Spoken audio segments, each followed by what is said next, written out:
The third time's the charm, I guess.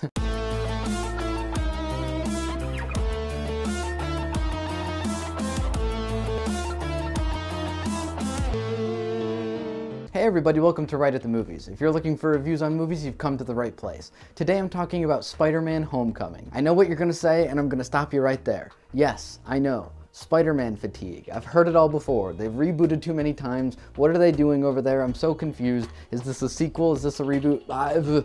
Stop for just a second. Listen to me. This is the best Spider-Man yet.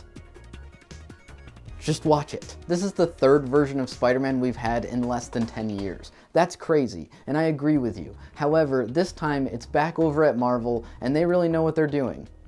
Obviously, the universe seems to be working pretty well so far. I'm gonna give them the benefit of the doubt, and I hope you do too.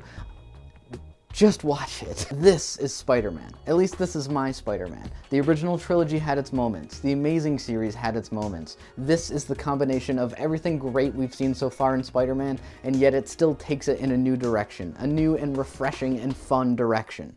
Wait a minute. You guys aren't the real Avengers. I can tell Hulk gives it away.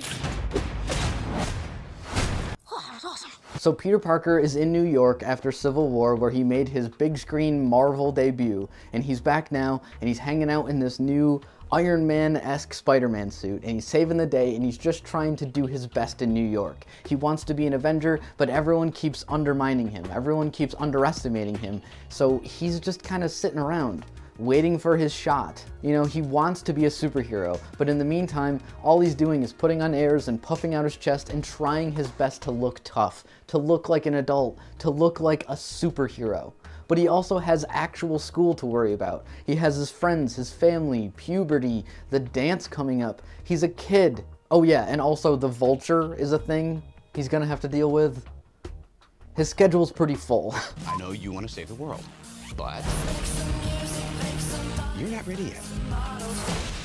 And the movie really tries to mix things up a little bit by adding in Iron Man's influence into Spider-Man's origin story. And I was a little bit worried about that, but it really does add a new dimension to this character and to the movie. The suit is needlessly complicated and comedically over the top, and I kind of love it. Even with all of the Iron Man gadgets and needless complications, it's still probably the coolest Spider-Man suit we've seen on screen, and I love seeing him move in it and pose in it and fight in it, and the eyes moving still get me hyped out of my mind. Don't do anything I would do, and definitely don't do anything I wouldn't do. There's a little gray area in there, and that's where you operate. We're finally including him in Avengers stuff, but he's just not there yet, you know? He's trying his best, and I love that. And yet he's also trying to deal with actual responsibilities of Spider-Man, namely the Vulture, played by Michael Keaton. That's right, Michael Keaton. First Batman, then Birdman, now the Vulture. The guy likes his wings. And what's weird about this is that he's the first Marvel villain in a long time that I actually really cared about. He's scary, he's intense, and Spider-Man is way out of his league. Spider-Man has to grow up, and he has to start expecting more of himself in order to beat a character like this. This is a growing up movie, both as a teenager and also as a superhero. Stay close to the ground and stay out of trouble.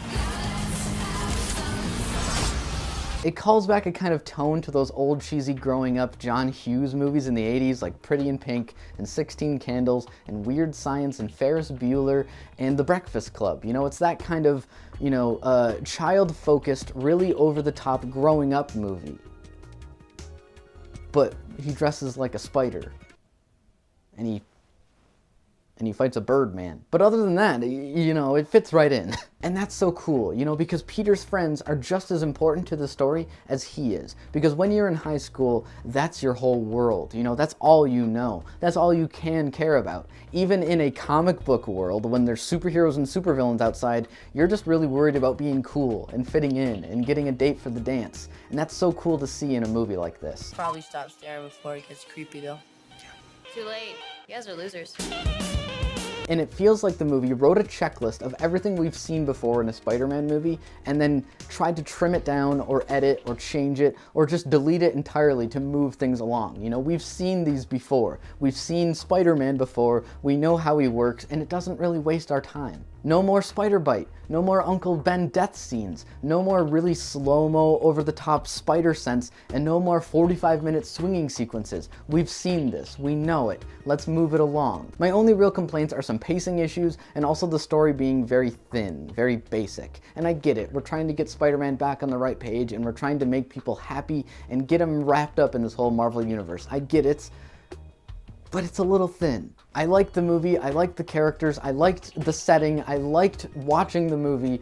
I just kind of want it to be tightened up just a little bit next time, just a little bit.